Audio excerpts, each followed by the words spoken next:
Welcome to Bootcamp Day 2. Today we're going to be talking about the 3 different ways that you're going to use Instagram, the 3 different sections of your Instagram, so that you know what to post where and how to use each thing. We're also going to do an in-depth training, I think it's day 4, on stories and how to use stories to create raving fans. So I'll just touch on that a little bit here, but we will have another full day on it in Bootcamp. So your Instagram has 3 basically sections. Think of them as sections. You have stories that last for 24 hours, and they are really good to bring people with you along on the journey. They're also the best place to sell in your Instagram. Then you have your feed. So when someone goes to find you, searches you on Instagram, this is what they're going to come up to. They're going to come to your feed.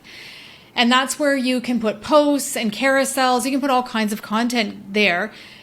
It's meant to nurture and engage your existing audience, mostly. And then we have Reels. And Reels are really the thing that's going to mostly draw new followers to you, especially new followers who have no connection to you whatsoever. So let's start with stories. The things that you need to know about stories are that they last for 24 hours only. So when I pivoted from Facebook to Instagram to build my brand, I found it a lot easier to just focus on stories for a little while because I knew that they weren't going to last. I knew that it didn't really matter if I messed up or if I said something that I didn't really like there. It wasn't going to last for a long time, so I could just kind of let it be.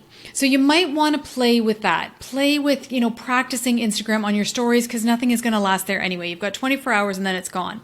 This is also the place where you can do polls, ask questions, have people send pictures in. You're going to have more people replying to your stories and DMing you than you will anything else that you do on Instagram. So it's a really good way to build relationships with your ideal clients or your ideal audience members.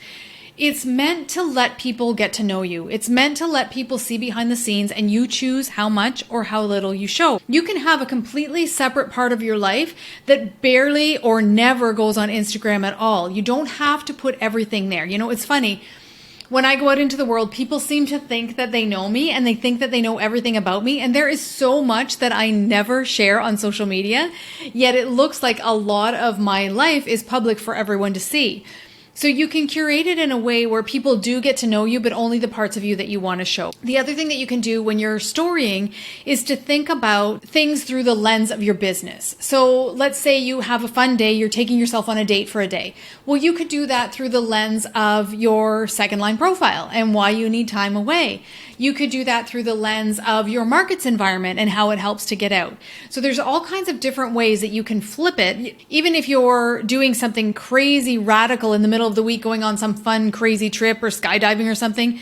But that could be the joy of being an entrepreneur and how great it is that you get to do these things just on a whim. So there's all kinds of ways that you can bring it through the lens of your business.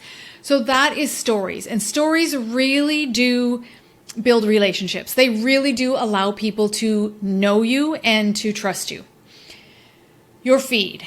So your feed is where you may want to think a little bit more about brand colors. If you haven't done that yet, start to think about some brand colors, start to think about some fonts that you use all the time so that when someone looks at your feed, they're not seeing, 6 different fonts in places. They're not seeing, a whole rainbow of colors unless it's intentional, because those accounts can look really, really great too. It doesn't have to be perfect, okay? My own feed gets to be a mess. I have had so many VAs and designers come in and curate it properly and I love it when people have the white edges around their content so that it gives space to their feed. And it never fails. I get in a hurry and I just start posting things and I'm like, oh shoot, I forgot that. But when you have a color scheme and you have your brand even loosely there, then everything kind of goes together. So it's a little bit more aesthetically pleasing, and more than that, it's recognizable as yours. People will start to see your post come up in their feed and they'll go, oh, right, that's Catherine's. That's how she does that. That's Scott's. That's how he does that. So that's the goal that you're going for with branding, more than just the look of the cohesive feed. You can do static posts. So that's when you see a picture with a caption, the caption being the writing that's underneath the picture. It's really good practice to put words on the picture when you can. It lets people kind of preview what the content is about. So it may make them read your caption or turn away if they're not your people, which is just as good. Another thing is carousels, and this is in your workbook as well. Carousels are the posts that you see where there are anywhere from 2 to 10 slides.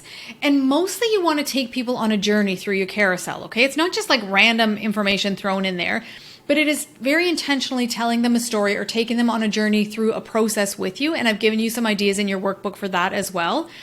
Really important that the first and second slides explain what the carousel is about, because the first time someone sees your carousel on their feed, they're going to be looking at your first slide.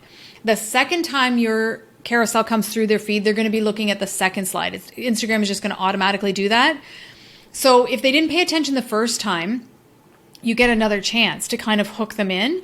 So you want to make sure that it's not saying something that they have no context for, because they're not going to engage with it. But if it stops them again and tells them what the rest of the carousel is about, then that can be a really good way to get them to stay on your feed and scroll through the rest of the carousel. Carousels are a really good way to nurture your audience because they're an excellent way to educate. They're great for tutorials, educational content, testimonials, stories. Like sometimes things will happen in my life and I will use a carousel to actually tell the story. You can do fun things like add GIFs and all of those things as well. Reels. Reels are going to bring more new followers to your feed than any other piece of content that you do. And what you can do with Reels, you can do all kinds of things with Reels, and these are all in your workbook for you. So talking heads are educational Reels. I used to do a lot of these and I kind of have gotten away from them, but talking head Reels I actually really like. If you're comfortable being on the camera or want to get comfortable being on the camera, they help to build your authority. They help people to get to know you as well, and they help to make your brand sticky to your people because you're actually teaching someone something that they can use. Another thing you can do is just the B-roll content, the behind-the-scenes content, 5 to 7 second clips with trending audios. I showed you how to find a trending audio in your workbook. You can do memes, so you can find like movie clips and things like that and add them in to do really fun reels. What you want to be doing with some of your reels is grabbing on the outskirts of your niche.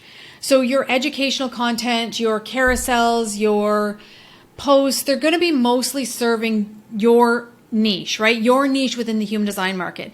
But with your reels, you can get away with some fun stuff that's just kind of making people curious and bringing like the outskirts of that niche towards you, because then those people will start to follow along. So that's the lay of the land for your Instagram. You've got your stories that are 24 hours that are really engaging your own followers and letting them get to know you. You've got your feed, which is your posts that mostly nurture your existing audience and help to engage them. And they do get some new followers as well. And then you've got your reels that are more for bringing in new followers. They're entertaining, fun, educational, whatever you want them to be. In the next few days, we're going to write your Instagram bio, we're going to create a mini website on your Instagram, and we're going to dive deep into how to use stories to build your brand. For today, I would love to invite you to pick one of these pieces of content. You don't have to go crazy. It's boot camp, I know, but you don't have to go wild on it. Pick one of the pieces of content and create something.